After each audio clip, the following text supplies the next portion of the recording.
Welcome to Figure Feedback. My name is Jeremy, and if you're watching this, you're probably wondering whether you can use OrcaSlicer to do multicolor or multimaterial 3D prints on the Flashforge AD5X instead of using Orca-Flashforge, which is the fork of OrcaSlicer that Flashforge created. And I'm going to tell you now, yes, you can.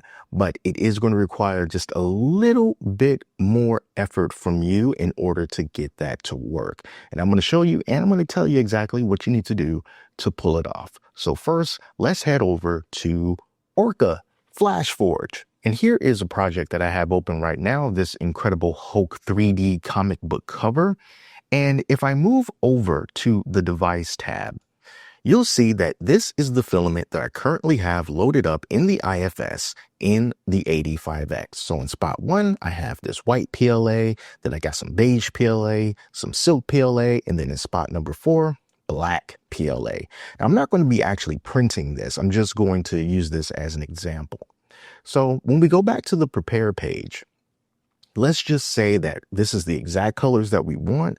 All of the settings is exactly how we want them. And now we want to print. All right. So you slice the file like I've already pre-sliced this file here, and I can go to print plate.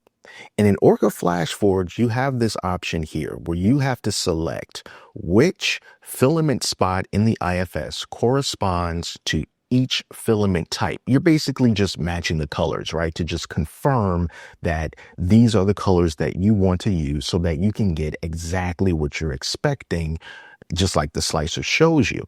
And then you hit send, it goes over to the printer and it's going to do its thing.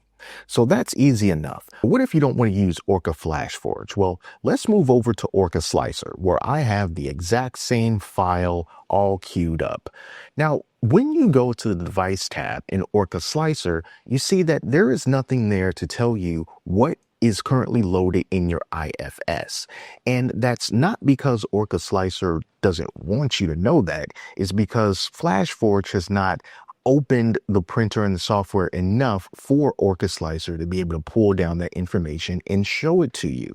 So instead, you need to memorize what filaments you have in each spot of your IFS, and then you have to come over to the filament menu here on the left side, and you have to manually put it in. Treat these 4 spots as if they are the 4 spots inside of your IFS. So I have this exactly how, at least the colors are exactly how they are in Orca-Flashforge. So again, let's say that I have put all my settings the way that I want them. I want to go ahead and slice, I go to print. And you notice that there is no option to confirm the spots that you're trying to use in the corresponding filament in the corresponding colors. You only have the option to upload and print.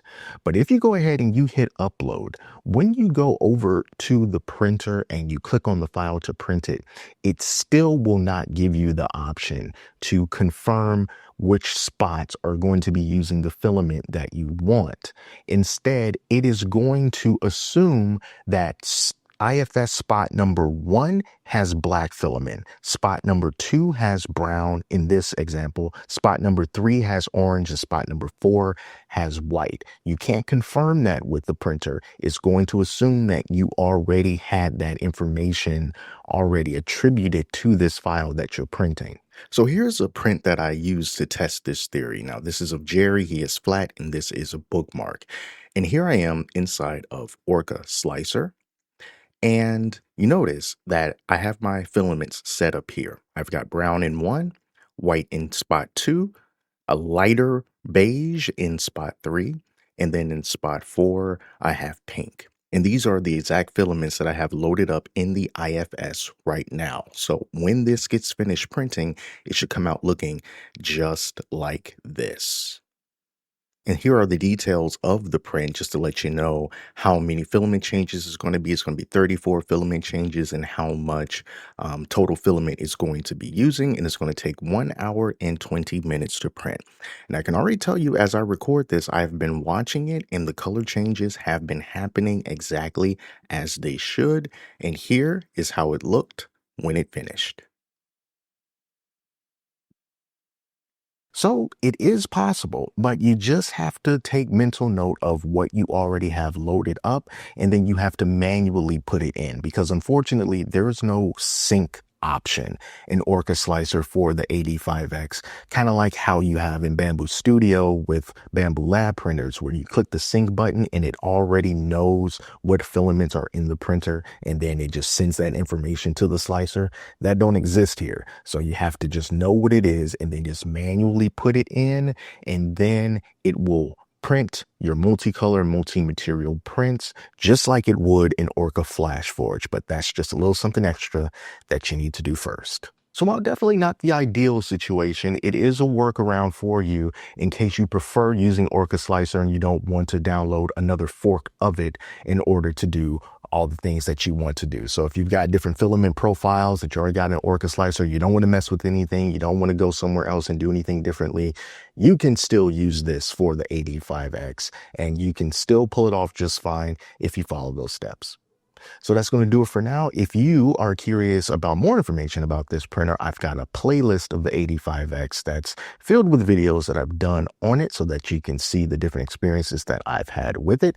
And if you got any value from this at all and you want to come back later, be sure to subscribe because I always got more videos coming about 3D printing and 3D printers and all that other good stuff. So until next time, take care of yourselves and I'll speak to you soon.